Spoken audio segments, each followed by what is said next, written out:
this about this disease. Thank you very much. Wow, thank you so much for joining us all the way from Guinea, if I'm not mistaken. Thank you so much, ma'am. Ma'am Catherine, good morning.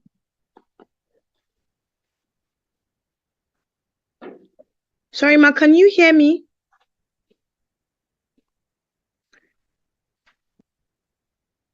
Okay, I think she couldn't hear me. So, it's 10:08, so we'll just go right at it. Obviously, every one of us knows that today happens to be the World Rabies Day, and this year marks the 18th World Rabies Day celebration. That's to show us that this movement has been on for 18 years, which sounds very interesting. So basically, we have a speaker that I'm very sure is going to really blow our minds. It's going to make it easy and simple for every one of us to understand. But we have a little video that was made by Konect so that we can understand, we can have an idea of what we're dealing with. So if you can pardon me and give me some few seconds for the video to be placed up, and then after that, we're going to have the speaker. Questions and answers will be after the speaker is done. So you could put your questions and answer in the chat box. And then once the speaker is done, he would answer our questions carefully. Be rest assured that he has answers to all your questions concerning rabies, like just imagine whatever question you can imagine, he has answers to all of them. So just give me a few seconds for us to play the video. Thank you very much. And I hope that we live up to the expectation you have. Thank you.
We did given with him at University of Medical. Came down here.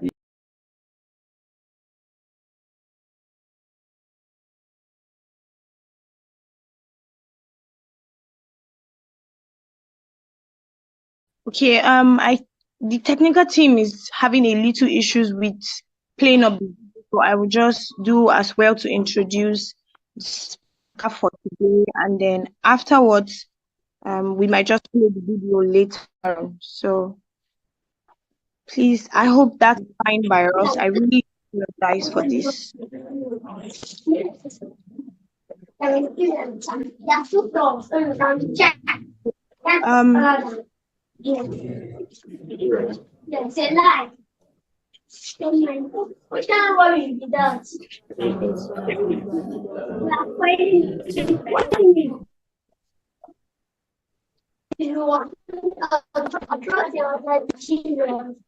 that is not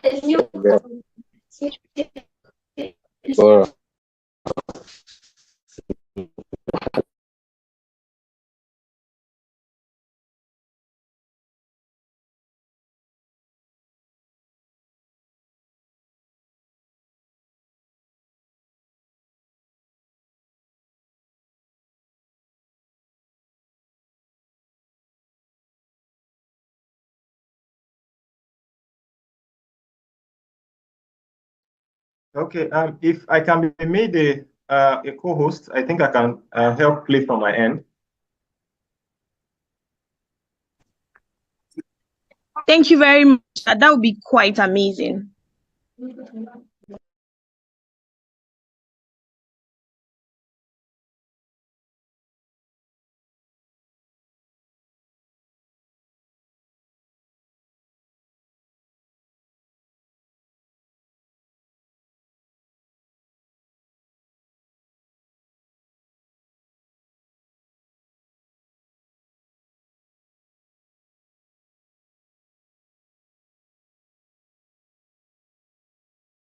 Okay, is my screen visible?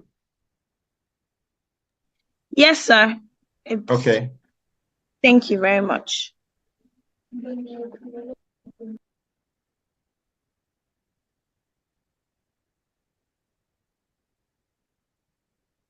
Is it possible for it to be made larger, sir?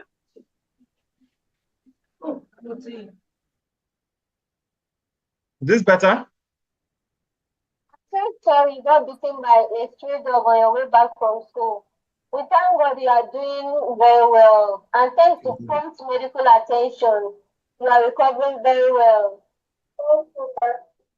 Rabies is a threat to both humans and animals alike.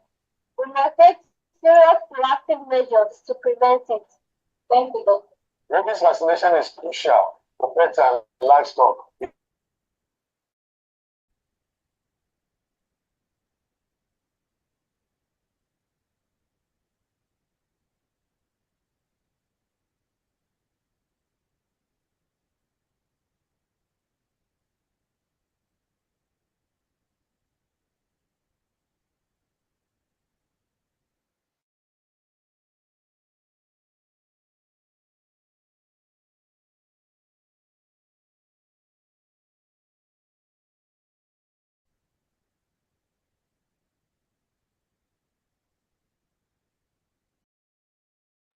I don't know if it's playing on everybody's end, but I can barely hear anything on my end. Are we having the same issues? Like,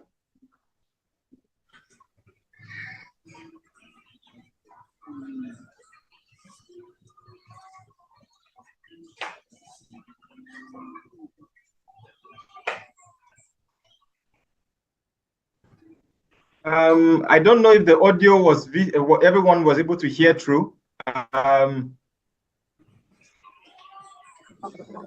Moderator, can you confirm? so I barely heard it. I'm sorry, the audio is very, very poor. We can't hear what they are saying. Okay. Oh, I'm so sorry. I just wanted to see how I could step in, and my apologies for that. Let me see.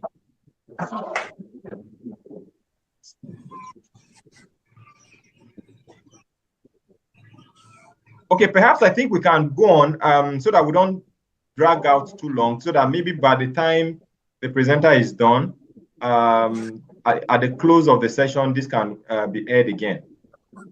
Great. Okay. We are good to go. Yes.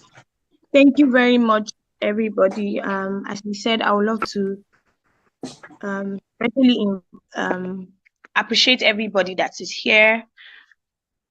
So for taking out time from our busy schedules to be here, we're grateful. So our speaker, I would be introducing our speaker in a minute.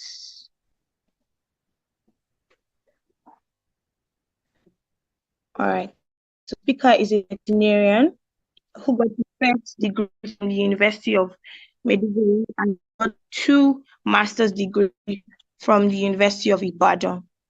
His academic background is rooted in veterinary epidemiology,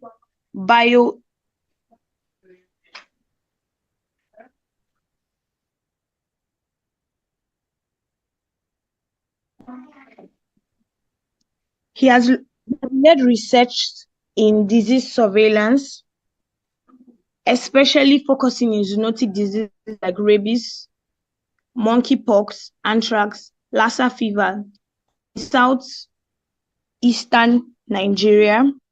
He has conducted several community-based rabies surveillance and outbreak investigation.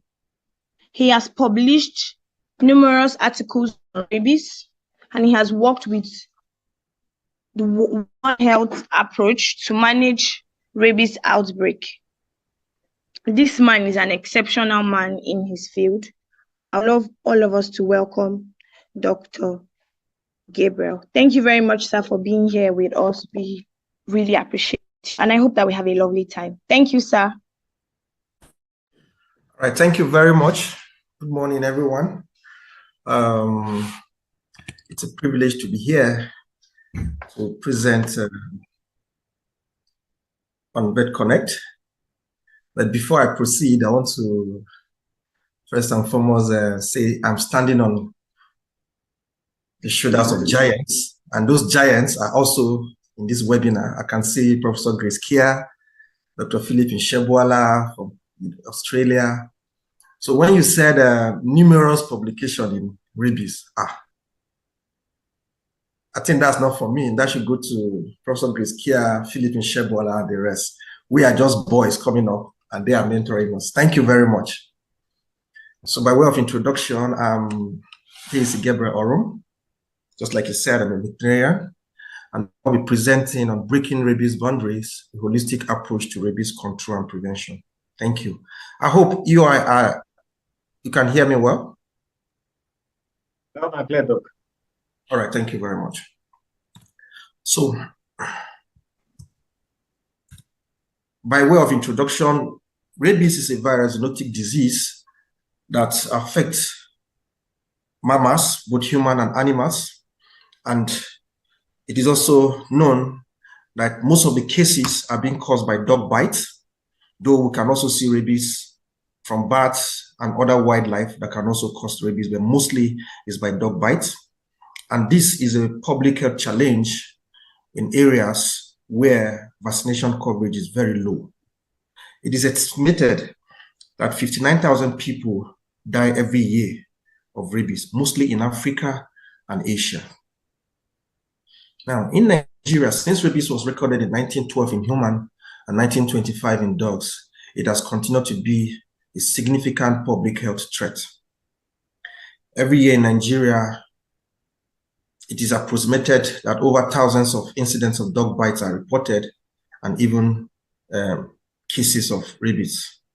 Now, this can be, maybe you can look at the lack of healthcare infrastructure investment in vulnerable communities that may have resulted in reported cases and non-availability of post-exposure prophylaxis in human population at risk. Now, when we're assessing the 0 by 30 initiative, Dr. Philip was saying she wants to know our approach on movement towards 0 by 30, preparation towards 0 by 30. In 2015, a global initiative was launched to eliminate human deaths that is being caused by dog-mediated rabies by 2030. And this was done by WHO, OIE, FAO, and GAC. They came together, United Against Rabies, to collaborate to see how this can be achievable in 2030. Now, they also came up with an approach whereby countries can be able to look out for scores on how to see how they can assess their guideline towards this rabies control efforts, which is a stepwise approach towards rabies elimination. This was developed by also the WHO, OIE, FAO, and GAC to help countries assess and guide their rabies control efforts. Now, this actually identified gaps in current efforts guiding strategic planning and targeted intervention. So by providing this standardized framework, it ensures consistency and coordination global goal in 2030. And these frameworks consist of actually 6 stages: raising awareness and commitment, preparing a national strategic plan, implementing control measures, evaluating and improving efforts, and ensuring sustained control and ultimately achieving these rabies elimination goals. Now, where is Nigeria on this SARS score? Currently, if you look at a recent paper by Philip Michel-Boila, and generally what is going on in the country, you see that Nigeria is placed at 1.5, suggesting that there are insufficient reliable evidence that is obstructing this development of this rabies control program. And one may be asking, how is this stage being graded? You can see there are 5 stages actually. The first stage is, we'll talk about stage 0, where there are no information on rabies availability or available in the particular country, but it is suspected that rabies is there. Then moving to stage 1, you look at assessment of local rabies epidemiology, elaboration of short-term rabies action plan. Then if you see at the step 2, they will tell you development of national rabies prevention and control strategy, while step 3 carries full-scale implementation of the national rabies control strategy. Stage 4, maintenance of human rabies freedom, elimination of dog mediators. Then stage 5, look at freedom from human and dog transmitted rabies being monitored. But if you look at Nigeria critically, we fall at stage 1, let me say 1.5, just like stated in that paper. And that shows that yes, activities are ongoing, but we still need to do more. So why breaking boundaries matters? You see, rabies is 100% preventable. They will have issues that have to be sorted out before this can be achieved. It is very, very 100% preventable.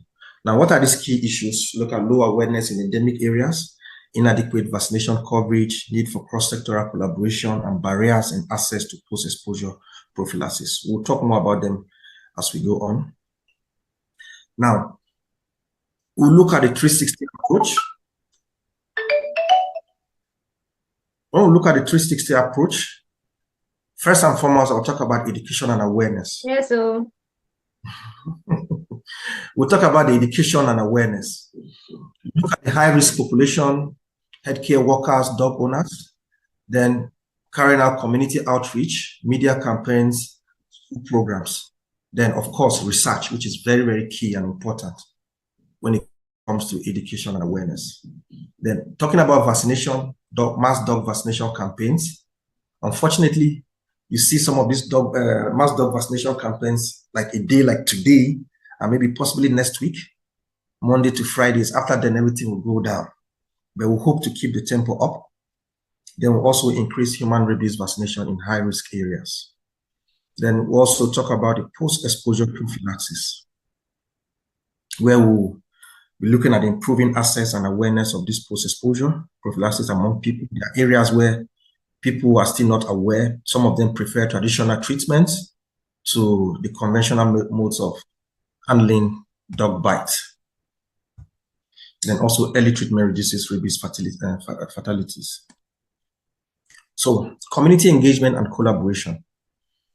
It is very, very key and important to look at communities when it comes to rabies prevention. Engaging leaders and stakeholders in rabies control efforts is very, very important, because most of the time you can't just go to a community and then you start telling people this, you have to take care when you are bitten by a dog, take PEP, carry out, basic stuff when it involves in rabies control. First and foremost, you have to engage with the community leaders, because most of the time these community people believe their leaders even more than you that have the scientific knowledge. You might look at them, not the leaders not having the scientific knowledge, but they have the key to make their people receive or accept you or accept whatever you are going to give out to them. Then secondly, encouraging responsible dog ownership. And here it's not just about the communities alone or rural areas. Responsible dog ownership is something that every one of us have to be abreast with, especially even you see in the urban areas, people are not responsible dog owners or animal owners generally. Some allow them to stray, some don't even feed them well, some don't treat them or take them to the veterinarians to assess their health status or whatsoever. Most of them don't care. So it is very, very important we encourage responsible dog ownership. Then also collaboration between sectors, where we talk about the human, the animal, environment, educational sector, and other important key sectors that will bring the prevention of rabies to light, which is the One Health approach. Now, I would just want us to look at just a small case study. We're taking Ebonyi and Benue State. You will see, we'll look at what are the challenges in the two states and what can be done. Now, I will first and foremost start with the first picture here. You see the man trying to open a wound that is being covered by a plaster or something. Yes, this was an outbreak response where there was a human rabies case in a community in Ebonyi State, and we visited to carry out outbreak investigation and possibly response. And it will interest you to know that when we visited that community, just 2-3 days after the man was confirmed rabies positive and died, we discovered that in that same community, there were dog bites. Not that particular dog that bit that man, different cases of dog bites. And this was one of the cases that we even took a picture. And you will see that they even covered the open wound, the wound with something plaster, which was actually wrong. And we tried to encourage them to remove that, because any dog bites shouldn't be treated or covered. They should be treated as an open wound. So that also shows you that there's active challenge. There's a current challenge of dog bites in these communities. And basically, you will see that in that whole community, there is no even post-exposure prophylaxis sold anywhere or even in the public hospitals. And they just normally take some first aid treatment by the chemist or something, and that's all. So you see that there are challenges enormous in this particular state.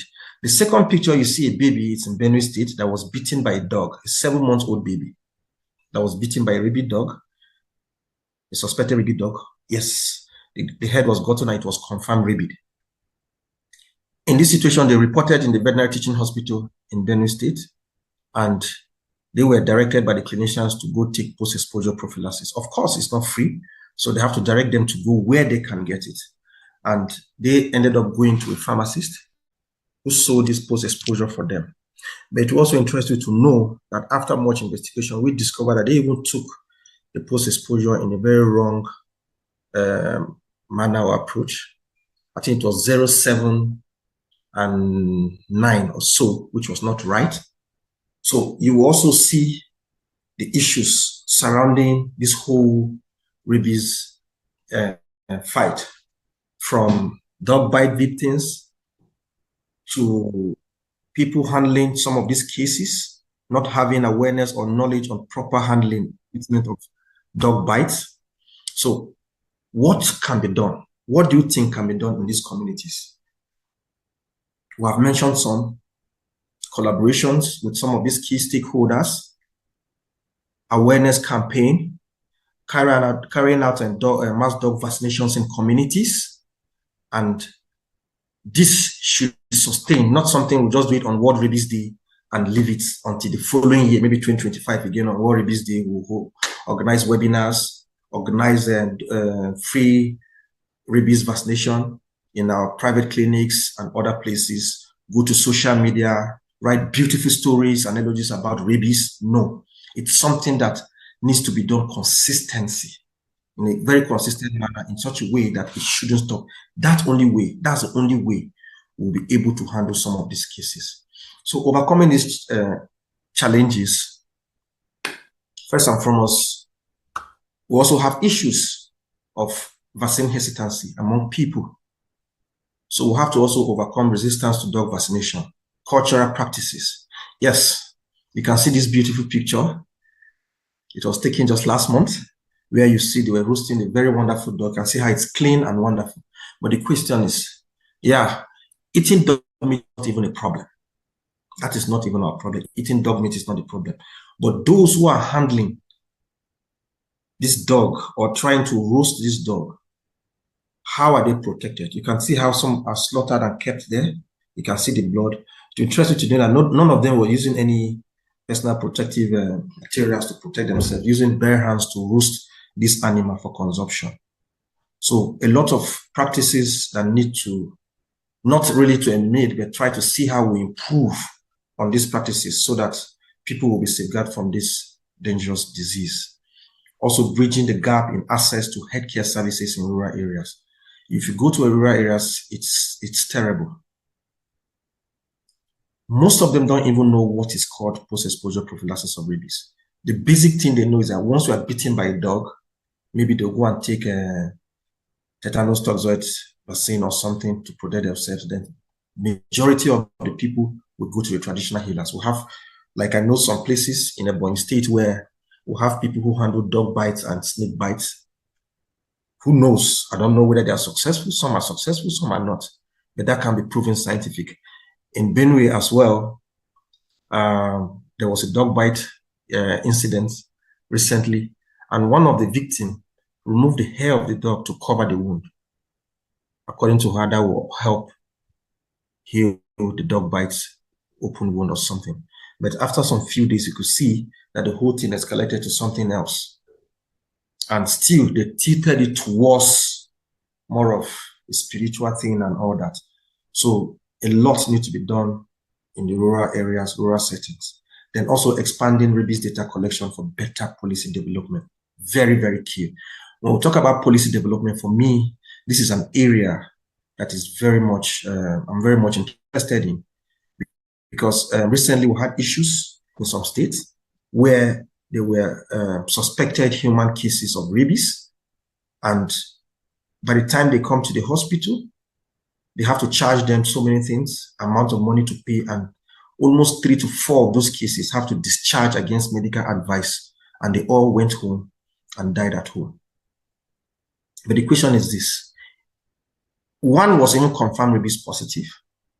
So no risk assessment was even done to see whether those who were taking care of him, the caregivers, were exposed, maybe through saliva or something. So we need to do a lot. If it's Lassa fever, believe me, once it's confirmed or it's suspected that it's a Lassa fever case, they take you to the isolation center, start treatment, and it's free. But why not rabies? So a lot needs to be done so that there will be better policy development. Then what is the role of One Health? Role of One Health is very important. The veterinary services are needed, healthcare, human health services, and the environmental agencies, and also even the education sector. Veterinary services will take care of vaccination of dogs, monitoring, quarantine, and all that.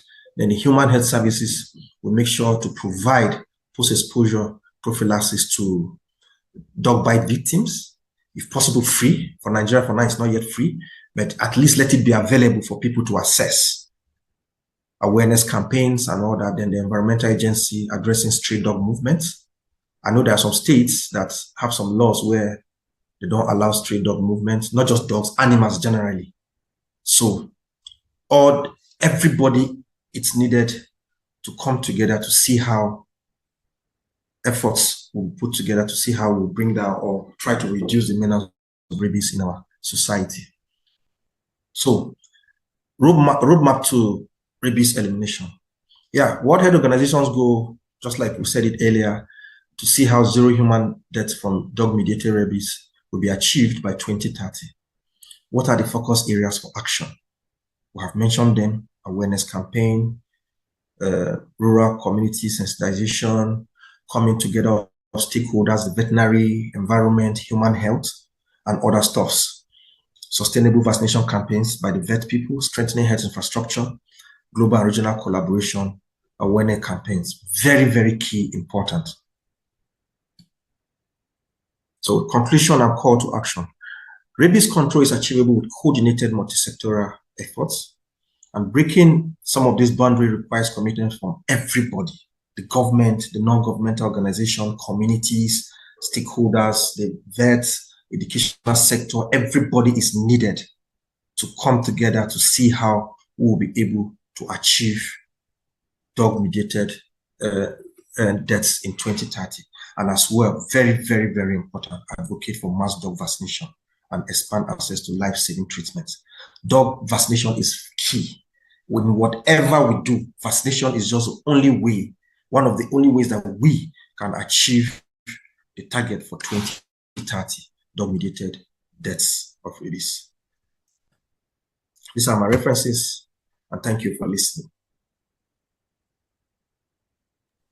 Thank you very much, sir. That was a very amazing presentation. It was simple, it was quite understandable, and I've learned a lot personally. But I think questions, if we have questions, we can put it in the chat box, and then if you want to ask it, you can raise up your hand. If you don't want to leave it in the chat box, and then we'll take questions before we move to the next stuff. Please, questions.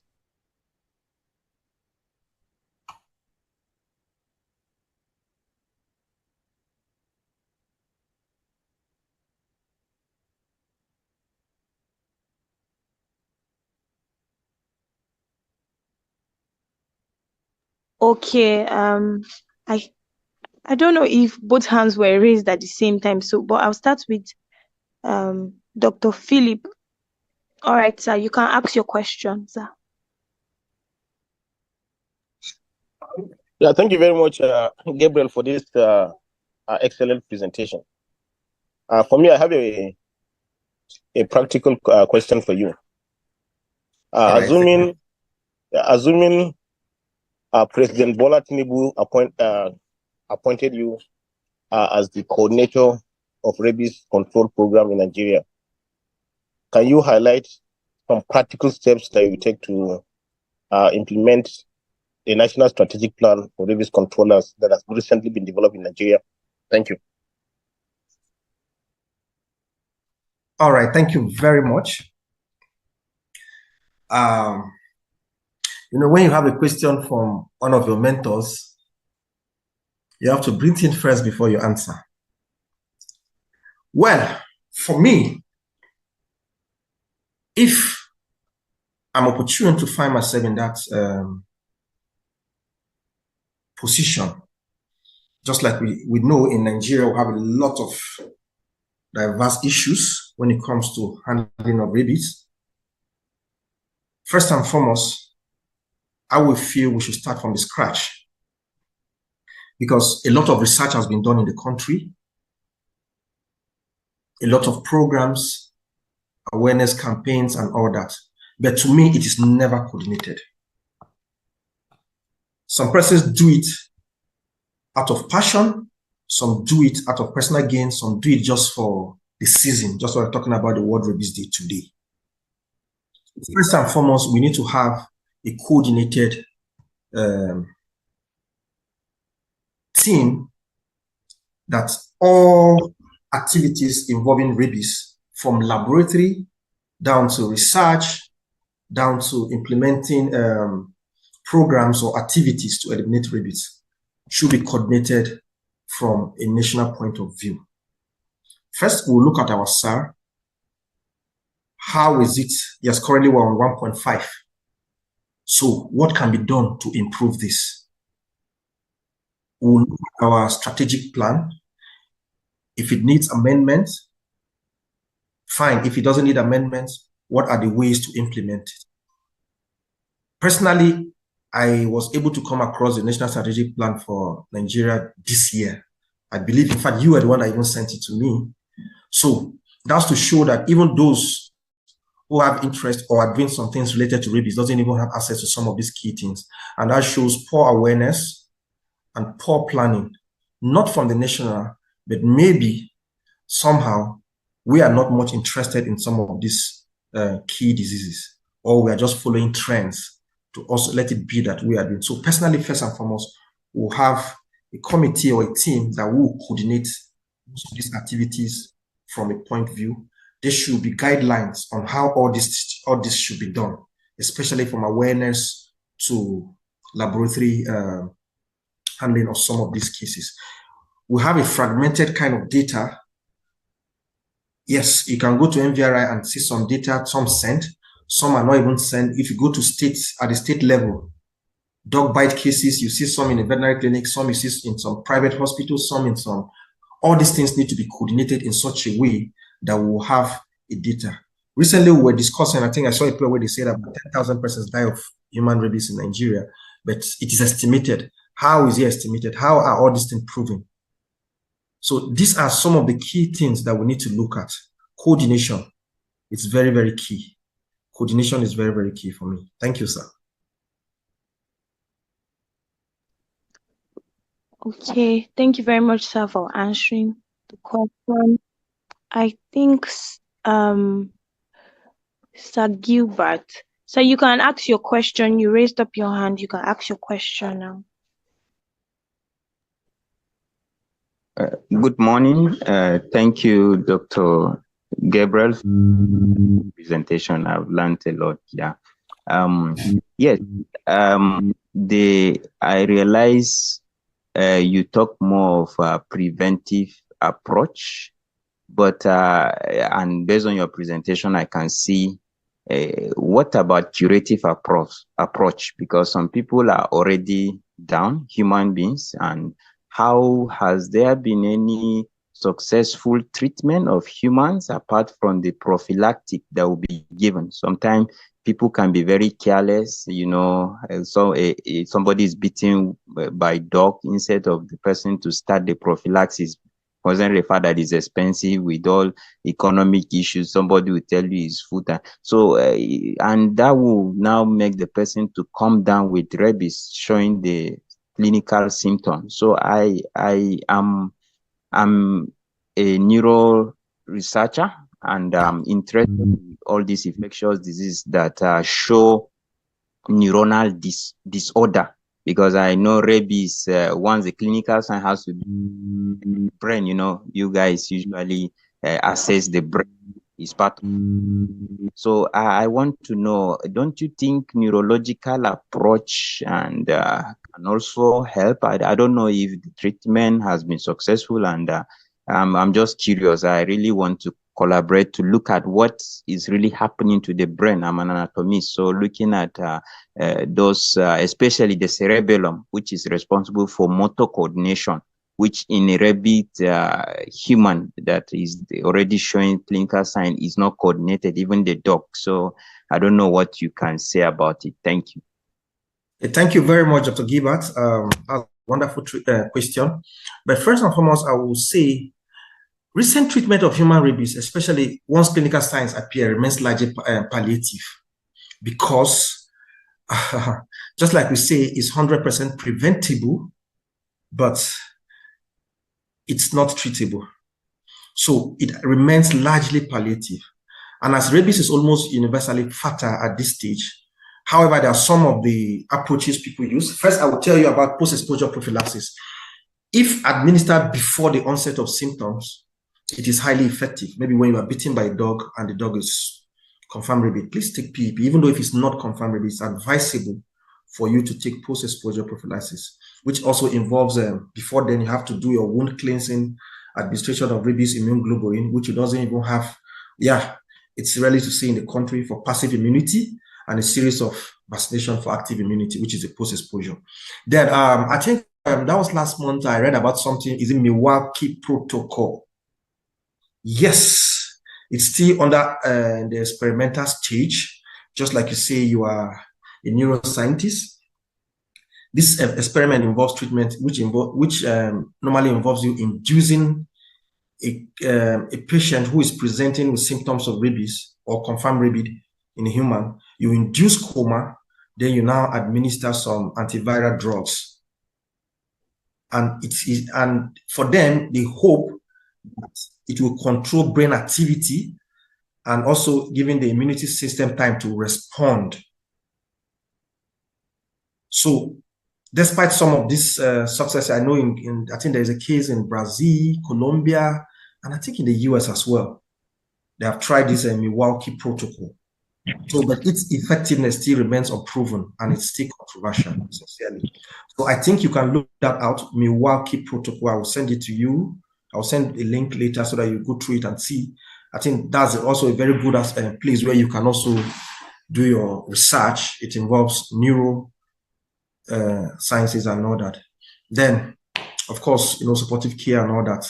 So, but when symptoms are already developed, sincerely, it's just managing the patient on pain. I think the last patient we confirmed in one of the states in southeastern Nigeria, I was there, so we could see they were handling, mostly they were giving him diazepam and other stuff, maybe just to calm him down and manage the pain and all that.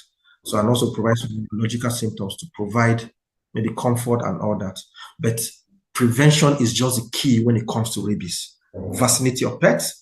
And when you are bitten by a dog, you take post-exposure prophylaxis. That is the most effective way to fight rabies now. Thank you very much, sir.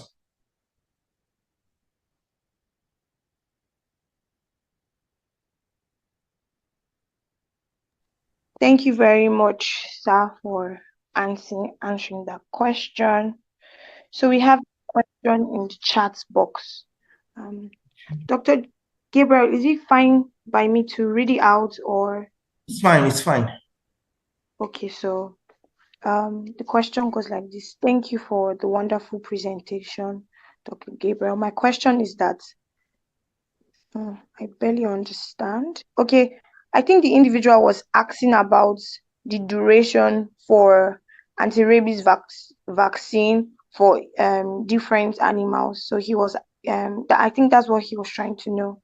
If it's the same schedule for both the cats, the dogs, bats, monkey, and other animals. I think that's what he was trying to ask. Okay, please, can you come again? Different vaccination for different animals, or is it the same thing in animals or humans or what? Yes, he's asking about animals, if the schedules are the same. That's what he's trying to ask. Okay. Yes. Well, for dog and cats, it's supposed to be a yearly vaccine given to animals. So for dogs, maybe you give 3 to 4 months. Yeah. At some point, we were given for 3 months, then a booster dose after 1 year. So we always advise every year. Same thing for cats, you give yearly. Then for livestock generally, like maybe cattle, goats, and all that, you can give vaccination from 3 months of age as well.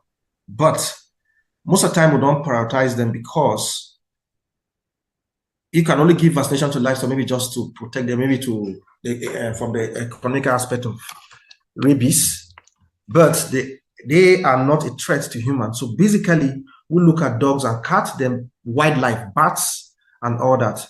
Now, vaccination in wildlife is really complicated. Not really complicated, but it's a bit somehow, you can't easily get some of this wildlife. So some normally use, recently I know they introduced some baits kind of vaccination where they can, some baits like food where they can eat and get vaccinated in a way. So, but for generally dogs and cats, give from 3 months and above, then repeat every year. After 1 year, you give a booster dose. The following year, you also give a booster dose. Likewise in livestock too.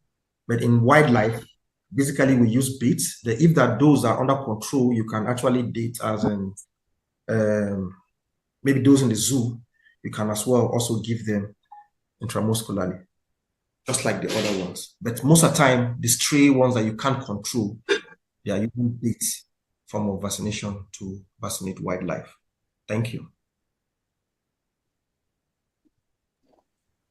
Thank you very much, sir. Thank you really for answering our questions. Thank you for showing up today. Please, if you have questions that you think can be answered later on, you could So do you mind sharing your details? Probably if someone has questions later on that they might want to ask you. Is that fine by you? All right, no problem. You can share them via the chat box. Let me drop my email. Thank you very much.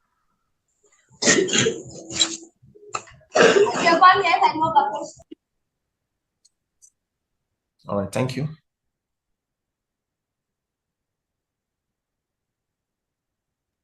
Thank you very much.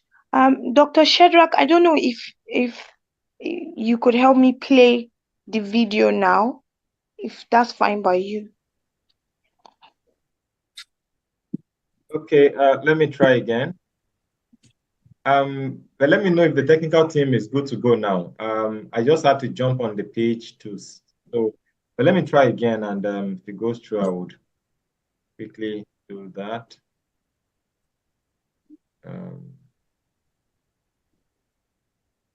Okay.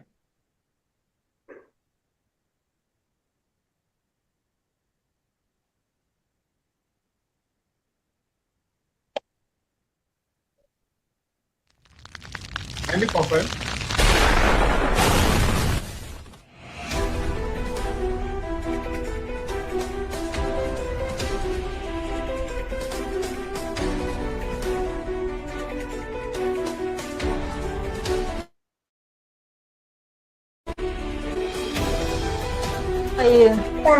I'm so sorry you got bitten by a stray dog on your way back from school.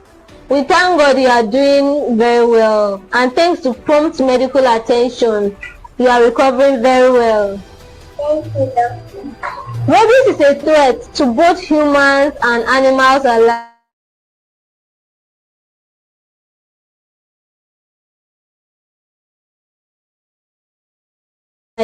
The first line of defense against the disease. By vaccinating our animals and educating our communities, we can create a rabies-free world. Rabies affects over 150 countries, causing over 59,000 deaths annually. The World Health Organization aims to eliminate rabies by 2030. This human story highlights the importance of community awareness and prompt action. We must work together to prevent rabies. Together we can make a difference. Let's take the bite out of rabies. Join the fight against rabies. Vaccinate, educate, and eliminate. Sign up on Konect and schedule prompt vaccinations for all your pets and livestock. Okay. Thank you very much.